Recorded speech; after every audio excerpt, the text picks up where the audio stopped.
TV9 Bharatvarsh के exclusive खुलासे का दरअसल बड़ा असर हुआ है। मध्य प्रदेश ATS करेगी जाकिर नाइक कनेक्शन की जांच। जी हां, धर्मांतरण रैकेट के जाकिर नाइक कनेक्शन की अब जांच होगी। दरअसल MP में ब्रेन वॉश कर हिंदुओं के धर्मांतरण का बड़ा खुलासा हुआ है। ऑपरेशन HUT में अब तक 16 लोगों की गिरफ्तारी की गई है और यह जानकारी सामने आई थी कि ये लोग जाकिर नाइक के प्रवचनों से इंस्पायर्ड थे और अब यही वजह है कि TV9 भारतवर्ष के इस बड़े खुलासे के बाद इसकी जांच शुरू हो रही है। जाकिर नाइक कनेक्शन की जांच होगी। अब ये बड़ी खबर सामने आ रही है। जाकिर नाइक का नाम सामने आने के बाद यह फैसला लिया गया है कि इस कनेक्शन की भी जांच की जाएगी। और TV9 भारतवर्ष के खुलासे पर मध्य प्रदेश के गृह मंत्री का बयान। जाकिर नाइक पर दिग्विजय सिंह को जवाब देना चाहिए, यह कह दिया है नरोत्तम मिश्रा ने। धर्मांतरण के बाद आतंकी बनाने की जांच SIT करेगी। दो बड़ी बातें नरोत्तम मिश्रा कह रहे हैं। एक तो SIT अब इस पूरे मामले की जांच करेगी, जाकिर नाइक कनेक्शन की भी जांच होगी। दूसरा, वो जवाब मांग रहे हैं दिग्विजय सिंह से भी। मंत्री डॉक्टर नरोत्तम मिश्रा जी हमारे साथ बातचीत करने के लिए। सर, बड़ा खुलासा हुआ है। कल जो सौरभ जिसे सलीम बना दिया गया, उसके पिता ने TV9 से भारतवर्ष से बातचीत में भी कहा है कि जाकिर नाइक का इसमें नाम आया है। उसके गुर्गे भोपाल आए थे, तकरीरें उसकी सुनता था।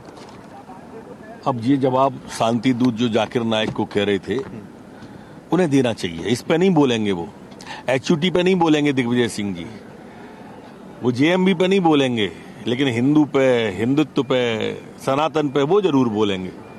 भगवा आतंकवाद पे जरूर बोलेंगे। जाकिर नाइक पे नहीं बोलेंगे। अब ये सिद्ध हो गया कि जाकिर नाइक जी शांति दूत नहीं थे, अलगाववादी ताकतों को बढ़ावा दे रहे थे, आतंकवादी गतिविधियों को बढ़ावा दे रहे थे। इस पर दिग्विजय सिंह का जवाब मांगता हूं मैं। अब जांच भी करेंगे सर इस एंगल से? निश्चित SIT करेगी।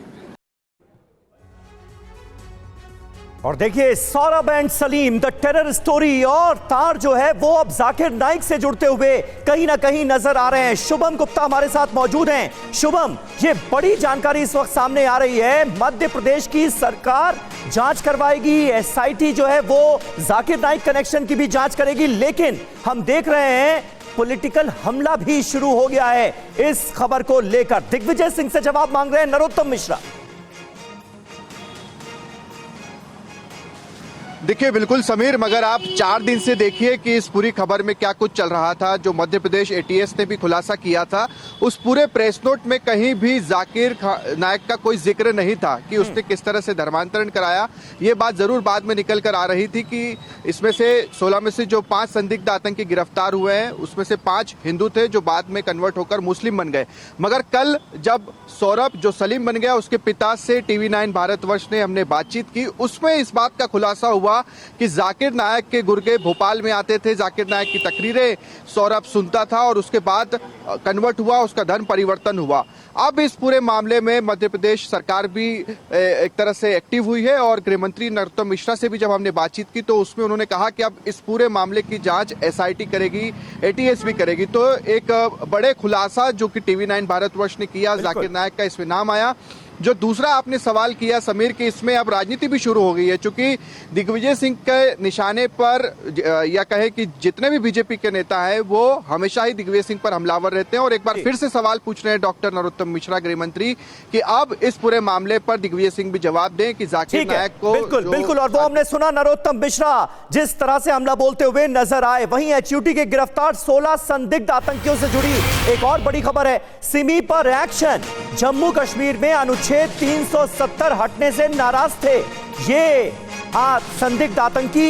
ये सोर्सेज दावा कर रहे हैं राम मंदिर बनने और हबीबगंज स्टेशन का नाम बदलने से भी ये नाराज थे। ये पता चला है जांच में। शुरुआती जो जांच है उसके आधार पर ये हमारे सोर्सेज हमें बता रहे हैं कि इनकी नाराजगी की देखिए वजहें क्या थी। HUT के संदिग्ध आतंकियों के मोबाइल से हथियार बनाने और चलाने के वीडियोस भी मिले हैं।